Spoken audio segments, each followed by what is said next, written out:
शिव महापुराण की कथा कहती है, जो बहुत श्रेष्ठ होता है ना, जो बहुत सम्माननीय होता है, बहुत जिसकी जिंदगी में जो आगे बढ़ता चले जाता है, बहुत श्रेष्ठ होता चले जाता है, जिंदगी में गालियां, अपशब्द, ताने उसी को ज्यादा पढ़ना चालू हो जाते हैं और उसको पढ़ते हैं।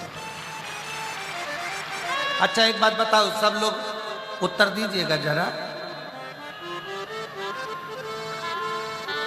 बमूल के पेड़ में कोई पत्थर मारता है क्या? जम के बोलो जरा।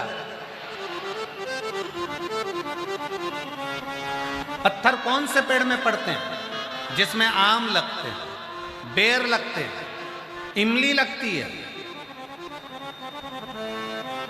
चीकू लगता है, सीताफल लगता है, रामफल लगता है, खिरनी लगती है। पत्थर किसमें मारे जाते हैं? जिसमें फल होता है। कांटे का पौधा है, बमूल का पौधा है, बमूल का वृक्ष है, कौन पत्थर मारे?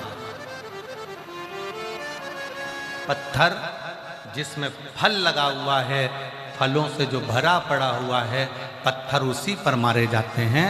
इसलिए जिसमें कोई थोड़ी बहुत भी क्वालिटी होती है, जिसमें भगवान शंकर ने कुछ दिया होता है, लोग अपशब्द उसी को कहते हैं, ताने भी उसी को देते हैं, गाली भी उसी को, आड़ा टेढ़ा भी उसी को कहते हैं। तो ये मान कर चलना, मेरी जीजियों से निवेदन है, मेरी बहुओं से निवेदन है, मेरी बेटियों से निवेदन है, मेरी माताओं से निवेदन है, मेरे भाई से निवेदन है, मेरे जीजाओं से निवेदन है, अगर आपको कोई अपशब्द कर रहा है, सास आड़ा टेढ़ा बोल रही है, बहू ये सोच कर बैठना कि तुम क्वालिटीवान हो, तुम्हारे भीतर कुछ तो है जो लोग तुम्हें गाली दे रहे हैं। सास को अगर गाली पड़ रही है, बहू कुछ कह रही है, तो समझ लेना कि तुम्हें भगवान ने कुछ अच्छा देकर भेजा है। कोई पुरुष, कोई स्त्री, कोई बेटा, कोई बेटी, कोई अपशब्द कहे, कहने दो।